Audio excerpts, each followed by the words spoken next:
Okay, so today I've got to heat treat some of my blades.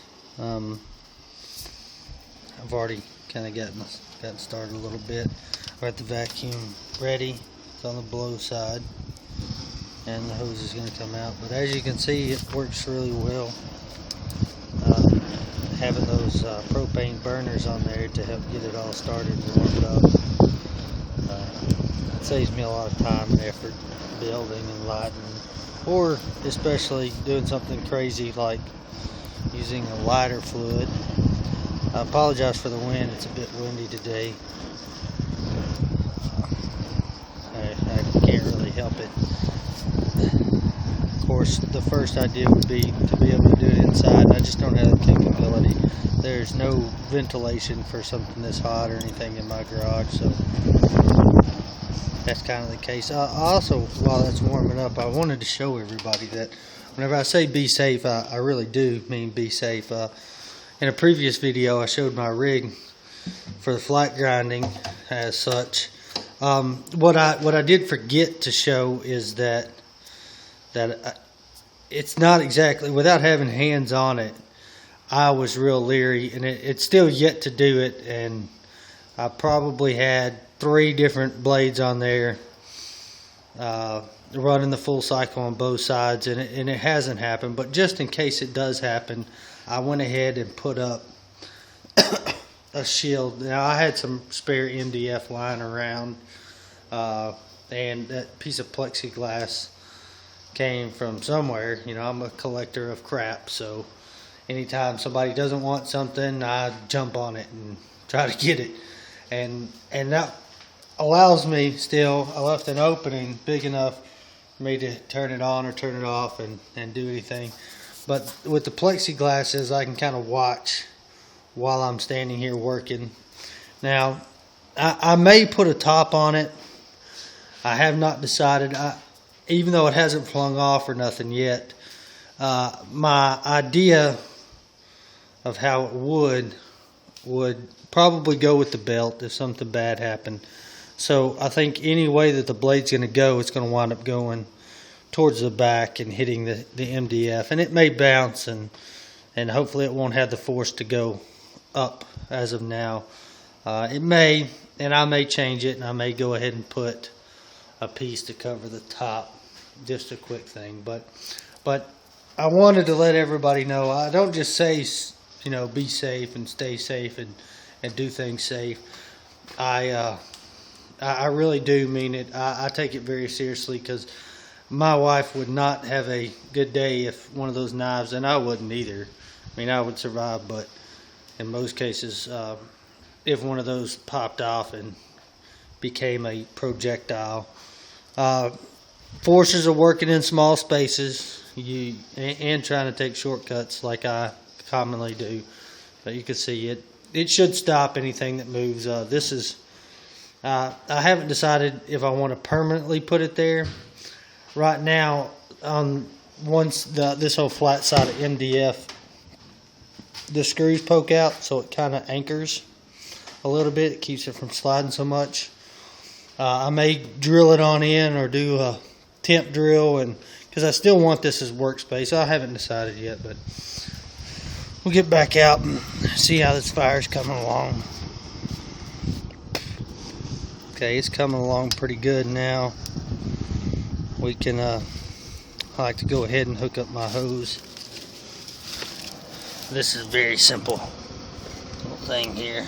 My hose fits right inside this old fence post, just like that. Now, that whole safety thing, I go ahead and kill my burners. They don't need to be going for this.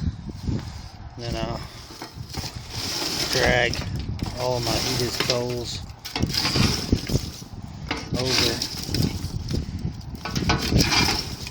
over my blowhole. I'm sure there's a proper name for that. I'm just going to call it my blowhole. As much of it in there as I can. Now, once I kick on this fan, Now I do have to throttle back my fan, so if you see me playing with a chunk of hardwood flooring here,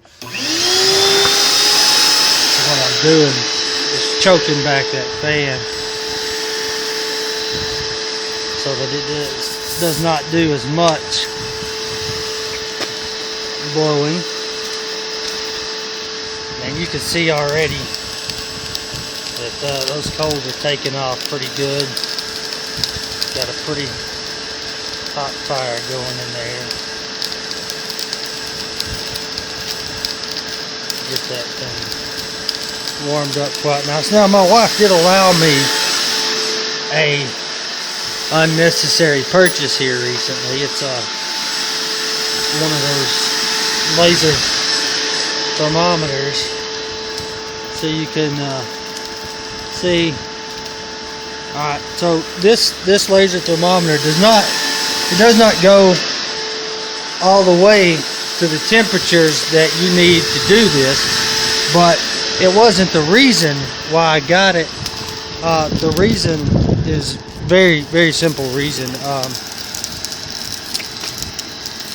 I don't like guessing with when I can touch a warm blade, so the laser is to let me know when it's at a temperature that I can touch it with my hand.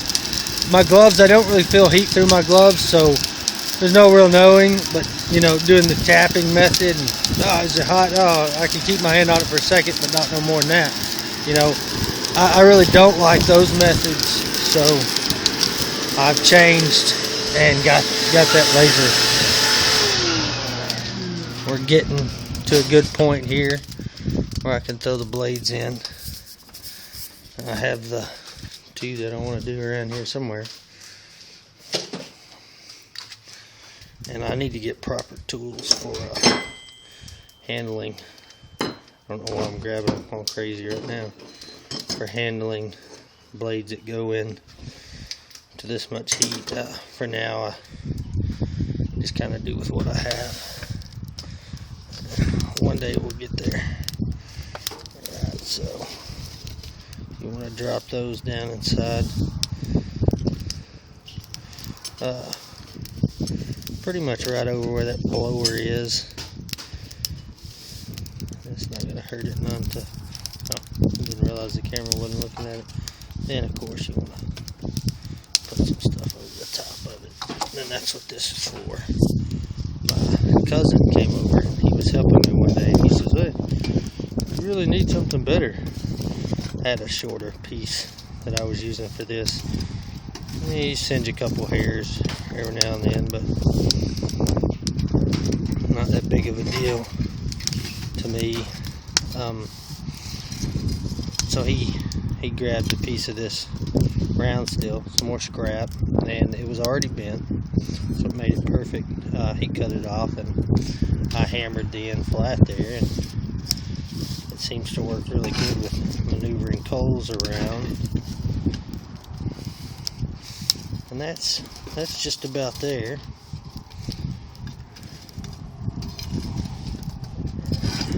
I'm kind of nitpicky. I don't know why. I don't think it's going to matter if I had that one extra piece up there or not. But you know, you get your mindset on something, you don't like to change it. So now we got it going good. And we got our blades in there. We're going to turn the fan on. And from that point, it's just kind of downwind of that thing there. From that point, you know, it's just wait until they start cherrying up real good. It takes a knack to see the colors, and you got to know what steel you're working with and what colors it should be. The best way, and it's always better to do it sooner than later.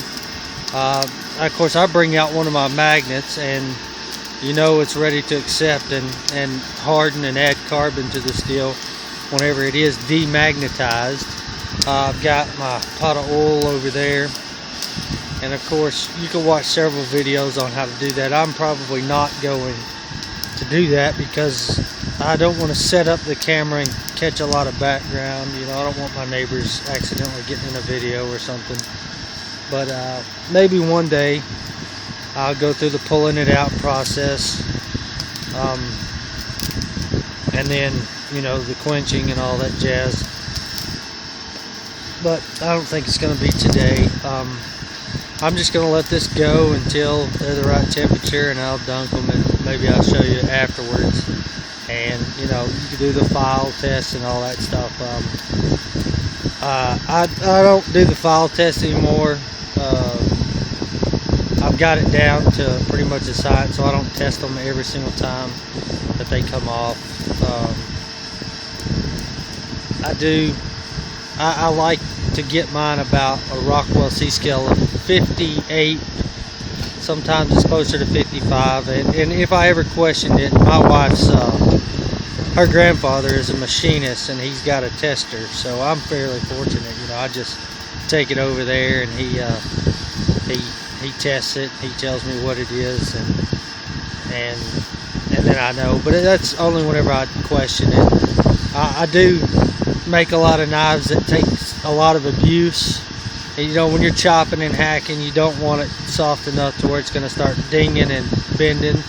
And that's where I shoot for, is that no dings, no dents in the first 100 chops at least. That's swinging pretty hard. So a lot of my friends that have had me give them a knife is very, very happy with how hard it is and how good it holds. So for now, I'm gonna shut this video off, and again, everybody, thanks for watching, and remember to always be safe. And as I say be safe, I will show once again my safety equipment that I have kind of rigged up there. Alright, thanks everyone.